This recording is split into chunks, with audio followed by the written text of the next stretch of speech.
So hello my dear lovely students, आप सभी का स्वागत है पीपीआई ट्यूटोरियल के यूट्यूब चैनल पे। मैं विकास कुमार आप सभी का स्वागत करता हूं और आज की इस वीडियो में बहुत ही आपका खास होने वाला है।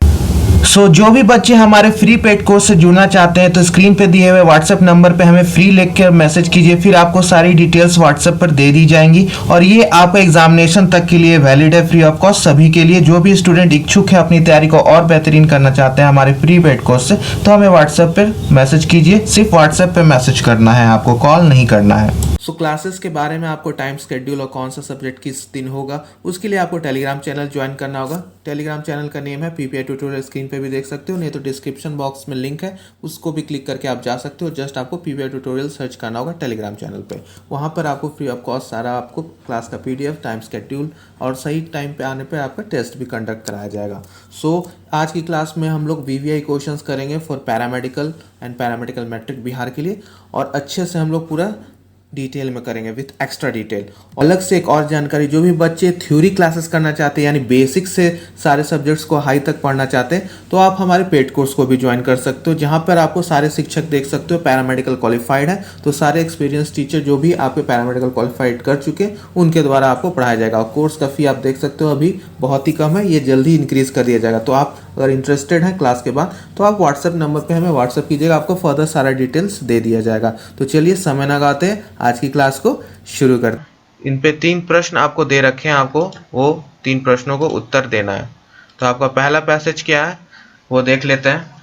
तो पैसेज कुछ इस प्रकार से, यहाँ से पैसेज है और क्वेश्चंस नंबर 1, 2 और 3 3 क्वेश्चन है इसके ऊपर। तो पहला क्वेश्चन है, I have a dream that one day this nation will rise up and live out the true meaning of its creed.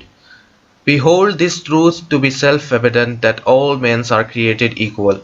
So इसमें हिंदी में इसको एक बार समझ लेते हैं कि मेरा एक सपना है कि एक दिन यह राष्ट्र उठेगा और अपने पद के सही अर्थ को जाएगा।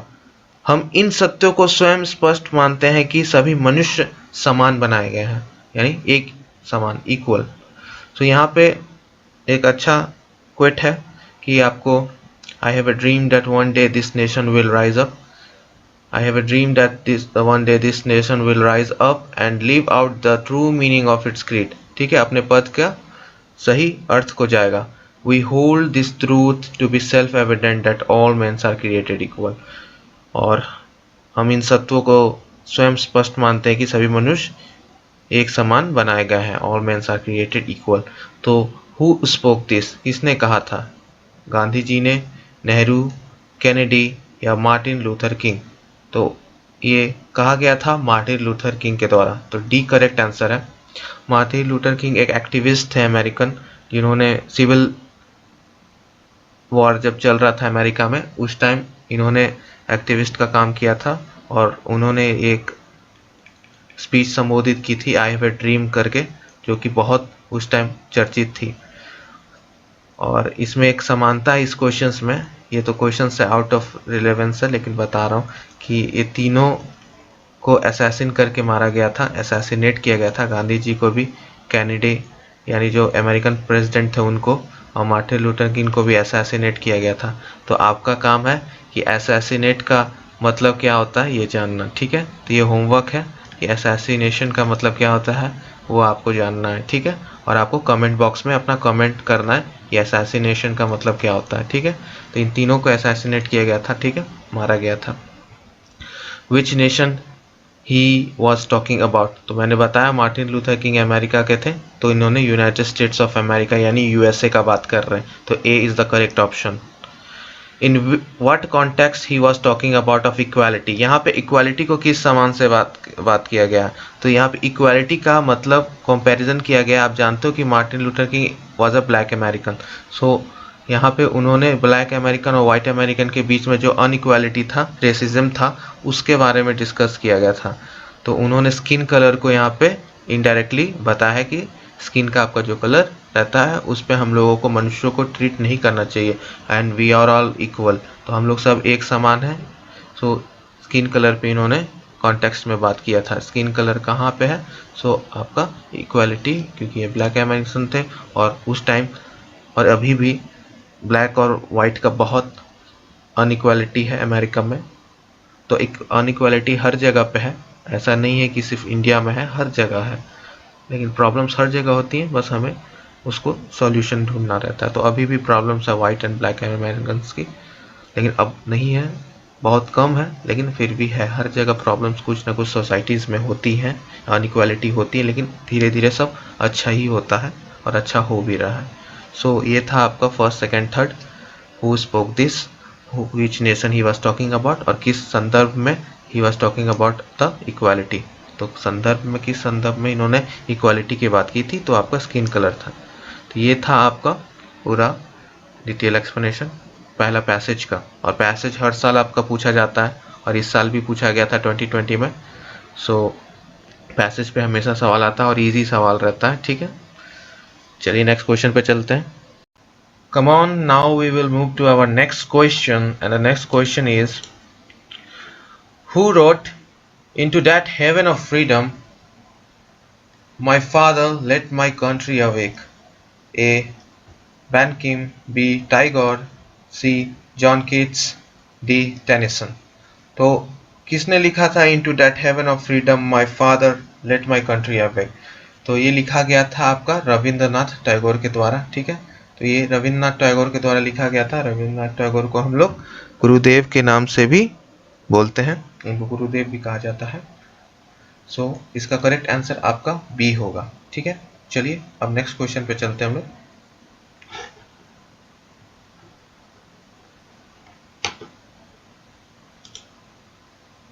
नेक्स्ट क्वेश्चन पूछा जा रहा है, 4 seasons fill the measure of the year. There are 4 seasons in the mind of man. What are the 4 seasons of mind which the poet is talking about? तो मतलब एक पोएम से लिया गया ये line, 4 seasons fill the measure of year, ठीक है। 4 जो सीजन होते हैं वो पूरे एक ईयर को बताते हैं, जो भी 4 सीजन्स होते हैं। कौन से 4 सीजन्स होते हैं, ठीक है, सीजन्स बताइए। एक ईयर में 4 प्रमुख सीजन कौन से आते हैं, ठीक है। इसको इस तरह से समझना, 4 प्रमुख सीजन कौन से आते हैं आपको पहले वो बताइए, फिर उसके बाद चलिए आगे चलते हैं। There are 4 season in the mind of the man. उसी तरह से हमारे माइंड में, मैन के ऐसे ही 4 सीजन होते हैं, ठीक है। तो वो 4 सीजन्स क्या होते हैं, what are the 4 season of the mind which the poet is talking about. तो आपको बताना है कि ऑप्शंस है 4 different mood, 4 stage of human life, 4 virtues या 4 सिन। तो मूड्स का मतलब क्या हो गया, यहाँ से वर्ड मीनिंग भी चलना है हम लोग को लेके। मूड्स का मतलब क्या हो गया बताइए लाइव चैट में और कमेंट बॉक्स में बताइएगा। ह्यूमन लाइफ तो पता है हम लोग को। वर्च्यूज का मतलब क्या होता है ये भी बताइए, और सिंस का मतलब क्या होता है ये भी बताइए। चलिए कमेंट बॉक्स में कमेंट कीजिए, उसके बाद ये क्वेश्चंस को मैं आगे लेके चलूँगा। पहले आपको ये चारों वर्ड्स का मतलब बताना है, मूड्स, वर्च्यूज, सिंस, और कौन से 4 सीजन्स होते हैं। सीजन्स मत लिखिएगा, लेकिन वर्ड मीनिंग शॉर्ट में ज़रूर लाइव चैट में दीजिए।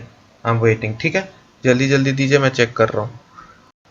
चलिए ठीक है, तो आंसर मिला लीजिएगा। तो सबसे पहले एक ईयर में कितने सीजन्स आते हैं, तो सबसे पहले तो स्प्रिंग यानी आपका वसंत ऋतु, समर गर्मी, तीसरा आपका फॉल यानी पतझड़, और चौथा है विंटर। तो ये 4 मौसम है आपके एक साल में। वैसे ही आपको यहाँ पे पूछा जा रहा है कि what are the 4 season of the mind which the poet is talking about. तो आपको ये क्या चीज़ दर्शा रहा है, मूड यानी मनोदशा, मनोदशा यानी भाव बता रहा है। वर्च्यूज का मतलब क्या होता है, गुण, गुण बता रहा है। या सिंस यानी पाप, पापों को बता रहा है। तो क्या होगा, तो सबसे पहले ये 4 स्टेजेस बता रहा है ह्यूमन लाइफ का। 4 स्टेजेस, 4 जो स्टेजेस होते हैं यहाँ पे कंपेयर किया गया है 4 सीजन से एक साल में। तो यहाँ पे एक साल में 4 सीजन का जो रिपीट होते रहता है हर साल, वो बात किया जा रहा है एक टेन्योर में। तो हमारा एक लाइफ है, हमको एक लाइफ मिला है, तो उस लाइफ में हमारा 4 स्टेजेस है, 4 स्टेज है, 4 पड़ाव है ह्यूमन लाइफ में, इंसान के लाइफ में। तो यहाँ पे कंपेयर करा जा रहा है, ठीक है। और वो 4 क्या है, वो 4 स्टेजेस क्या है, अब ये हमें जानना है कि what are this 4 stages of human life. तो ह्यूमन लाइफ के 4 स्टेजेस क्या है जो कंपेयर किया गया है आपका 4 सीजन्स के जो कि एक ईयर में आते हैं, that is spring, summer, fall and winter. वसंत, गर्मी, पतझड़, फिर सर्दी। तो उसी तरह से 4 स्टेज होते हैं। 4 स्टेज का क्या है, चलिए बताइए, कमेंट बॉक्स में बताइए वो 4 स्टेज क्या है ह्यूमन लाइफ के। सो जो 4 स्टेजेस थे लाइफ के वो मैं लिख दे रहा हूँ। 4 stages of life, 4 stages of life. पहला क्या है, इन्फेंट, जब नवजात बच्चा रहते हैं, या इसको हम लोग इससे ही बोल सकते हैं टॉडलर। यानी टॉडलर का अर्थ क्या होता है कि a young child who is just beginning to walk, जो नया नया हम लोग सीखते हैं चलना, उसको टॉडलर बोलते हैं। तो इसको भी वर्ड मीनिंग में कर लीजिएगा। दूसरा आपका है चाइल्डहुड, बचपन।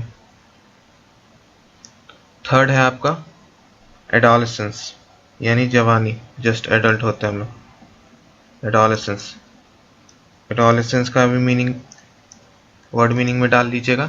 चौथा है आपका ओल्ड एज, बुढ़ापा।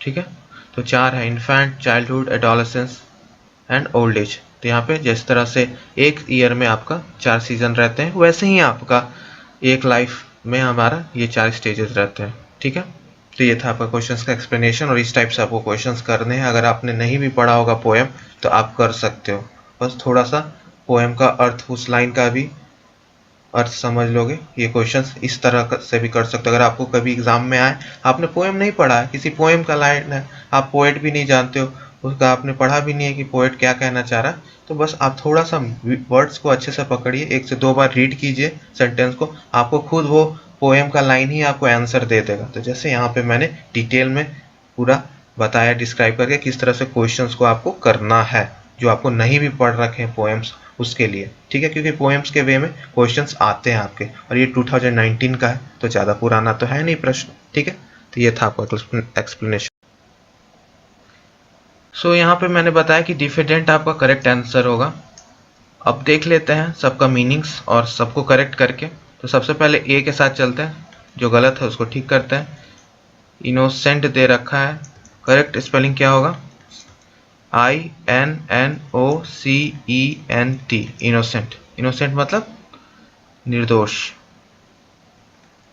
क्या होता है, निर्दोष।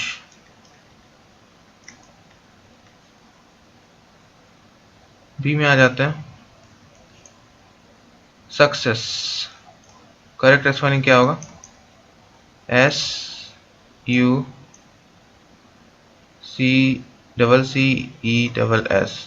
ठीक है, सक्सेस।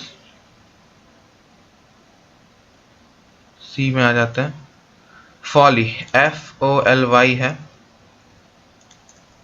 होगा क्या, FOLLY, फॉली।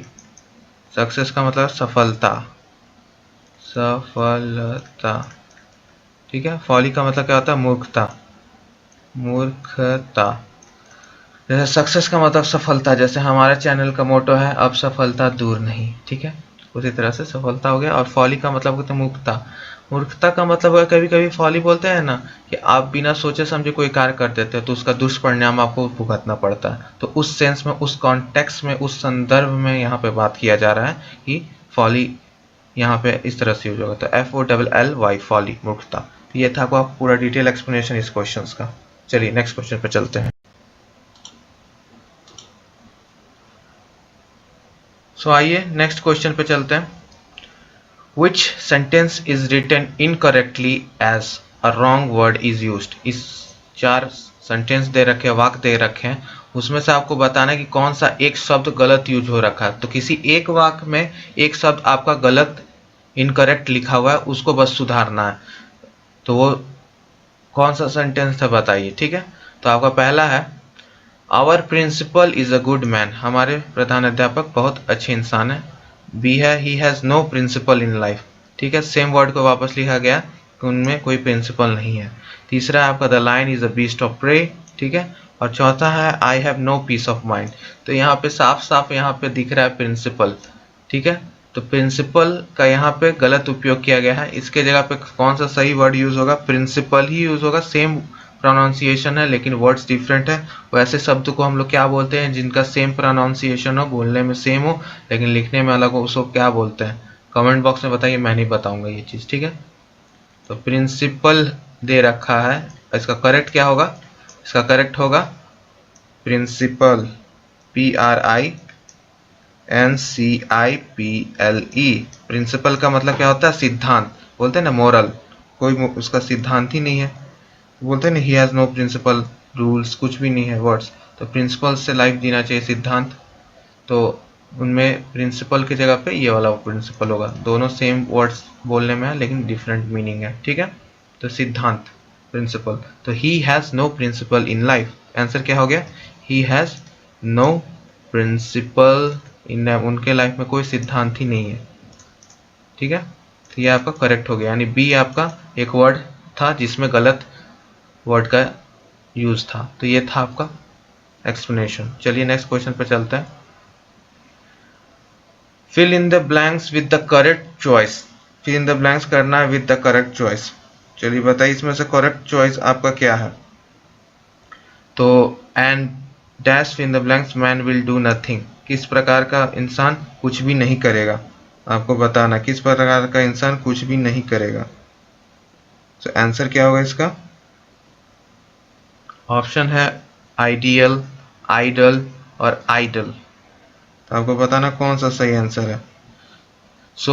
इससे प्रीवियस ईयर में यानी 2020 में मैंने आपको दिया था एक होमवर्क, जो बहुत से स्टूडेंट ने जिन्होंने कमेंट्स में भी आंसर किया कि आइडल, आइडियल और यहाँ एक और आइडल, ठीक है।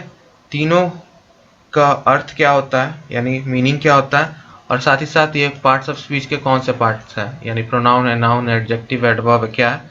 तो सभी का आंसर लगभग लगभग सही आया था। और फिर से मैं एक बार दे रहा हूँ, जिन्होंने नहीं किया था फिर से एक बार दीजिए, नेक्स्ट क्लास में हम इसका मीनिंग बताएंगे, ठीक है, वहाँ पे डिस्क्राइब करेंगे। तो ये होमवर्क भी किया कीजिए आप लोग, कमेंट बॉक्स में कम से कम वर्ड्स टाइप करके 1 सेकंड देके टाइप भी कर दिया कीजिए, ठीक है। तो यहाँ पे करेक्ट आंसर होगा, वहाँ पर भी था आइडियल, आइडियल मतलब स्थिर एक तरह, और आइडल और आइडियल का मतलब तो आदर्श व्यक्ति हो गया। आइडियल का मतलब जस्ट कुछ नहीं कर रहा हूँ, बेकार, क्या बोले थे? बेकार, बेकार व्यक्ति, ठीक है।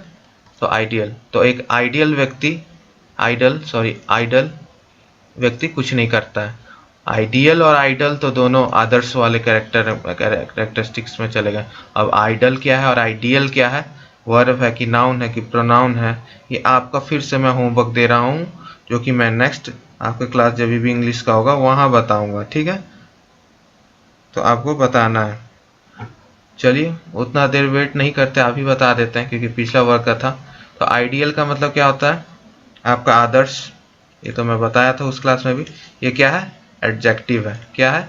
एडजेक्टिव है। और आइडल आपका क्या है? आइडल का है, बहुत कम स्टूडेंट ने दिया था, जैसे मकसूद ने सही आंसर दिया था पिछले क्लास में, प्रतिभा, ठीक है। तो प्रतिभा इसको बोलेंगे हम लोग प्रतिमा, ठीक है। प्रतिभा बोल रहा था मैं, सॉरी, प्रतिमा बोल रहा था, प्रतिमा, ठीक है, प्रतिमा बोलते हैं। प्रतिमा आपका कौन सा वर्ड में चला जाएगा? ये क्या है, कौन सा पार्ट ऑफ स्पीच है? जल्दी बताइए, अभी भी लाइव चैट में मौका दे रहा हूँ, जल्दी बताइए।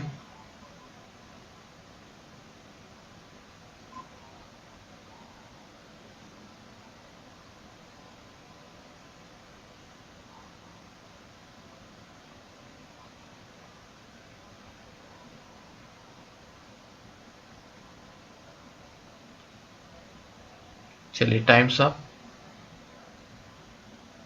ये भी आपका एडजेक्टिव में चला जाएगा, तो दोनों एडजेक्टिव है। और थर्ड वाला आइडल भी, ये भी एडजेक्टिव है, तो सब विशेषण है जो कि विशेषता बतला रहा है आपकी इंसान की, ठीक है। तो ये सारे एडजेक्टिव हैं, ठीक है।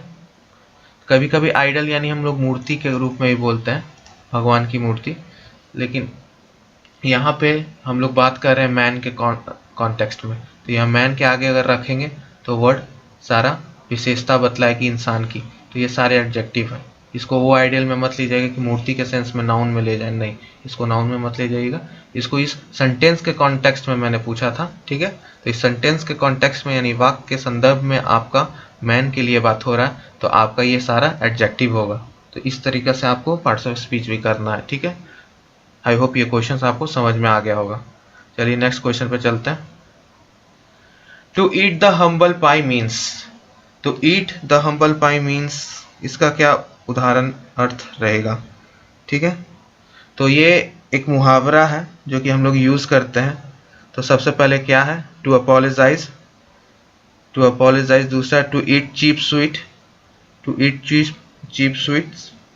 और चौथा है टू ईट लेस, और डी है आपका टू ईट मोर, ठीक है। तो एक फ्रेज है, ये क्या है, फ्रेज है। तो इसका यूज करते हैं फ्रेज का, to make a humble apology. Apology का अर्थ है माफी मांगते हैं। And accept humiliation, and accept humiliation.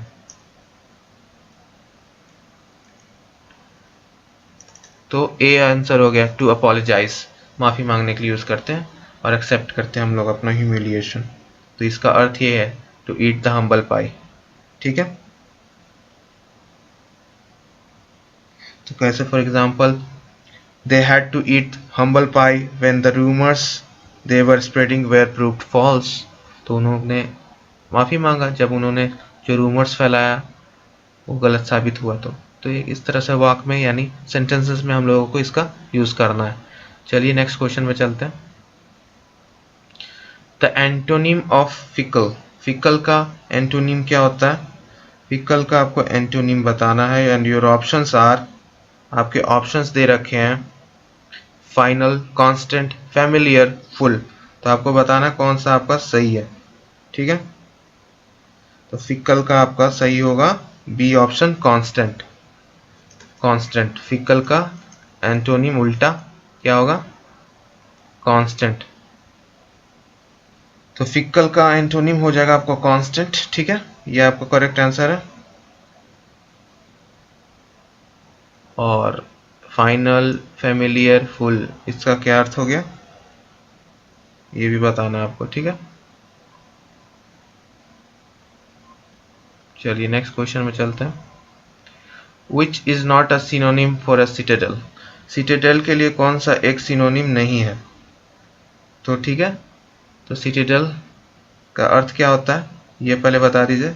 Citadel का अर्थ क्या होता है, जल्दी चैट बॉक्स में बताइए, सिटाडेल का अर्थ क्या होता है।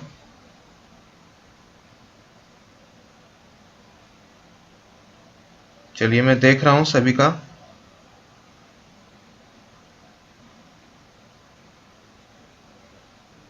चलिए ठीक है, सिटाडेल मतलब कैसल होता है, बड़ा सा पैलेस, ठीक है। तो सिटाडेल का मतलब ये होता है। तो एक ऐसा जगह होता है जहाँ पे लोग जाते हैं, मतलब जब भी कोई भी पुराने ज़माने में सिटाडेल बनाया जाता था, जब भी अटैक होता था किसी पे, तो सेफ होने के लिए वहाँ पे सिटी से बचने के लिए सब जाते थे। तो प्राचीन काल में जब भी आक्रमण की स्थिति होती थी ना, तो यहाँ पे लोग अपना निकट ऊंचाई वाले जगह पे चले जाते थे, ठीक है। तो नगर दुर्ग, गाड़ी किला जो था उससे बचने के लिए, ठीक है। तो लार्ज किंगडम इसका सिनोनिम हो जाएगा, ठीक है। नहीं होगा, मतलब सिनोनिम, सॉरी नहीं होगा, नॉट सिनोनिम। बाकी स्ट्रॉन्ग होल्ड यानी सिटाडेल भी स्ट्रॉन्ग होल्ड की जैसा कैसल भी ले सकते हैं, वेस्टर्नियन भी ले सकते हैं। तो ये तीनों आपका सही है।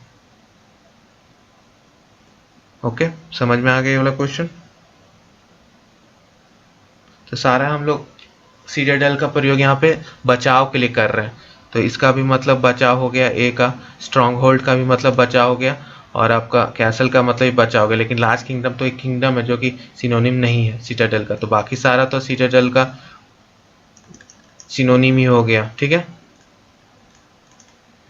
कैसल हो गया आपका, स्ट्रॉन्ग होल्ड, स्ट्रॉन्ग होल्ड का भी मतलब हो गया जहाँ बचाव से बचने के लिए लोग चले जाते थे प्राचीन काल में। तो ये हो गया आपका answer. Which word describe the movement of elephants? Elephants का मूवमेंट को कौन सा वर्ड डिस्क्राइब करता है, जल्दी बताइए। तो आपके ऑप्शन है ट्राउट, लीप, एम्बल, प्रॉल। तो आपका कौन सा करेक्ट आंसर होगा? कौन सा करेक्ट आंसर होगा? जल्दी बताइए। एम्बल, एम्बल आपका करेक्ट आंसर होगा, यानी सी। एम्बल हम लोग मूवमेंट्स ऑफ एलिमेंट्स को भी बोलते हैं, ठीक है। अब आपको बाकी अदर्स मूवमेंट्स को बताना है। ये होमवर्क है, ये आपको अभी सर्च करना है, चाहे खोजना है, और इसको कमेंट बॉक्स में डालना है कि ट्राउट, लीप और प्रॉल का मतलब क्या होता है। तो कमेंट बॉक्स में डालिएगा, ना कि लाइव चैट में, कमेंट बॉक्स में, ठीक है। मैं चेक करूँगा किसने किसने आंसर दिया। तो ये बाकी चारों मूवमेंट्स किस चीज़ का है वो आपको बताना है। नेक्स्ट क्वेश्चन पे चलते हैं। The place where eagle lives is called, जहाँ पे ईगल्स लीव करते हैं उस जगह को हम लोग क्या बोलते हैं, ठीक है। तो ए होल, बी ईरी, सी स्टे और डी डेन। तो ईगल्स जहाँ पे लीव करते हैं उसको हम लोग क्या बोलते हैं, ईयरी, ठीक है, ईयरी। तो बी आपका करेक्ट आंसर है, जहाँ पे ईगल्स रहते हैं उसको हम लोग क्या बोलते हैं, ईयरी। अब यहाँ पे बात आ जाता है कि आपको अदर्स तीन जो ऑप्शन दे रखे हैं तैयारी में भी यही करनी है कि प्रत्येक ऑप्शंस को डिस्कस करना है। और हर सब्जेक्ट में मेरा यही है कि जब तक सारे ऑप्शंस को मैं नहीं डिस्कस कर लूँ तो वो क्वेश्चंस सही से मेरे हिसाब से डिस्क्राइब नहीं होता है। तो ईयरी तो हम लोग को पता चल गया कि वहाँ पे ईगल्स रहते हैं, ठीक है, ईगल्स का है, लार्ज नेस्ट होता है ईगल्स का, ठीक है। तो क्या होता है ईयरी का मतलब, a large nest of an eagle or other bird of prey built high in a tree or on a cliff। अब आपका काम है होल, स्टे, अ den। किन जानवरों का प्लेस है जहाँ पे रहते हैं, ये आपका होमवर्क है। ये मैं डिस्क्राइब कर सकता था लेकिन ये आपके लिए होमवर्क है, कुछ आप भी करो, ठीक है। लास्ट क्वेश्चन देख लेते हैं। आई गेस ये लास्ट क्वेश्चन है।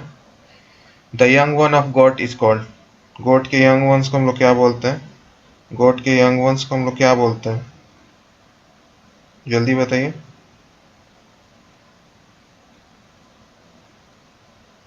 तो आपके ऑप्शन है किड, पफ, कब एंड काल्फ।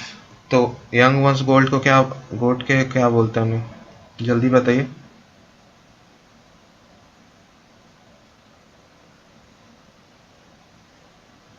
तो आपका सही ऑप्शन है किड, किड बोलते हैं हम लोग, क्या बोलते हैं, किड। तो करेक्ट आंसर हो गया किड। अब पफ किसको बोलते हैं, कब किसको बोलते हैं, काल्फ किसको बोलते हैं, ये आपका होमवर्क है। मतलब 3 से 4 होमवर्क आज मैंने आपको दे दिया और बहुत इजी है, आप भी कर सकते हो। कमेंट बॉक्स में मुझे चाहिए सबका आंसर, ठीक है। 3 से 4 क्वेश्चन है, ज़्यादा टाइम भी नहीं लगेगा टाइप करने में, शॉर्ट करके टाइप कर सकते हो, ठीक है। तो ये था आपका पूरा डिटेल एक्सप्लेनेशन 2019 के प्रश्नों का, जो भी इंग्लिश से पूछा गया था, इंग्लिश भाग से। तो आई होप आपको समझ में आया हो कि किस प्रकार से आपको करना है, यानी क्वेश्चंस किस वे में आपको करना है एग्जामिनेशंस में। अगर पोएम नहीं भी पढ़े हैं तो कैसे करना है, वर्ड्स वाले जो स्पेलिंग वाले होते हैं वो एंटोनिम और सिनोनिम्स के ऊपर, और ये यंग वंस किसे कहते हैं, गोट का। तो इस टाइप्स के क्वेश्चंस बहुत आते हैं एग्जामिनेशंस में, और मैं अब ईयर वाइज पूरा कराऊंगा भी, तो प्लेलिस्ट में जाके देख लीजिएगा। और जिन्होंने अभी तक बायोलॉजी और केमिस्ट्री का नहीं देखा है, एक भी ईयर्स का जाके प्लेलिस्ट में देखिए, आपको वहाँ भी मैंने करा रखा है क्वेश्चन सॉल्व प्रीवियस ईयर का, तो वो भी देखिए। और साथ ही साथ कंटिन्यू पूरा प्रीवियस ईयर्स का नोट्स बनाइए, और अच्छे से 3 से 4 बार प्रीवियस ईयर साइंस के लिए, इंग्लिश के लिए अच्छे से कर लीजिए। आपका यहीं से आधा काम हो जाएगा प्रीवियस ईयर से, ठीक है। तो वीडियो कैसी लगी आपको, क्लास कैसा लगा, ज़रूर बताइएगा। और प्रीपेयर ट्यूटोरियल में अंत तक बने रहने के लिए धन्यवाद। इसी तरह सपोर्ट करते रहिए, शेयर करते रहिए, लाइक करते रहिए और पढ़ते रहिए, ठीक है। और प्रीवियस ईयर अच्छे से पूरे से कर लीजिए। तो चलिए नेक्स्ट क्लास में, नेक्स्ट वीडियो में मिलते हैं। तब तक के लिए good bye and keep studying.